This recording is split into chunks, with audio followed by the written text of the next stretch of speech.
Stages of memory. We don't store in our memory everything we experience. The world provides us with a rich display of colors, sounds, tastes, and other sources of stimulation, but we can only take in and remember so much. So how much of our senses, what our senses experience, will we encode and remember? That depends.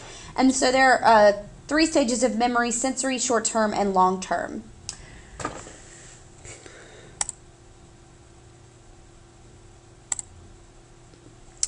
Sensory memory is the first stage of memory. It consists of the immediate initial recording of information that enters our senses. A memory trace of a visual stimulus held in our sensory memory decays within a second, so if we want to remember it, we have to do something with it. Psychologists believe that all our senses have sensory registered, and the mental pictures we form of visual stimuli are called icons. And these are held in a sensory register called the iconic memory. Iconic memories are like snapshots. They're accurate photographic memories. However, they're very brief. An actual photographic memory is called an eidetic memory, and only about 5% of children have eidetic memories. This ability usually declines with age. Mental traces of sounds called echoes are held in a sensory register called echoic memory.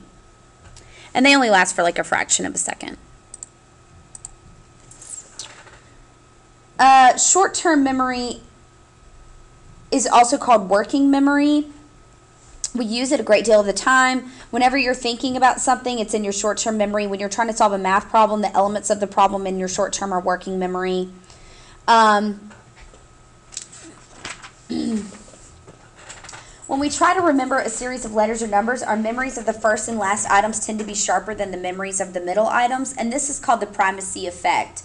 And that's the tendency to recall initial items in the series of items, like the first thing on the list of a grocery list. That's what you're going to remember better.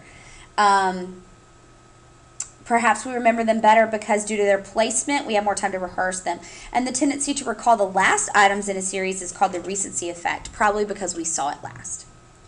Chunking is the organization of items into familiar or manageable units. So, for example, when y'all were repeating those words the other day that I told you to memorize, you chunked them into groups that you could recognize. Interference occurs when new information appears in short-term memory and takes the place of what is already there. And there's a classic experiment by the Petersons who showed how new information can cause problems. They asked students to remember 3-letter combinations like ZBT, and the task was fairly easy, but when they asked them to count backwards, they were then asked to stop counting and then report the letters they'd been asked to remember, and after only 3 seconds of interference, the percentage of students who could recall their letters dropped to about half. So, short-term memory is very useful, but it's only a temporary solution to the problem of remembering information.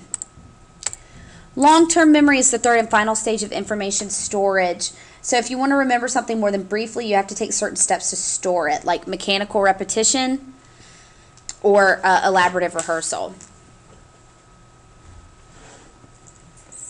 Some psychologists once thought that nearly all perceptions and ideas people had were stored permanently in their memory, but today we recognize that through electronic stimulation of the brain does not bring about an accurate replay of memories. We know that memories are not recorded and played back like videos or movies. They're reconstructed from bits and pieces of our experiences. When we reconstruct our memories, we tend to shape them according to personal and individual ways in which we view the world. And schemas are the mental representations that we form of the world by organizing bits of information into knowledge. And these can influence the ways that we perceive things and the ways our memories store what we perceive and how we remember things. And that's it. Thanks, guys.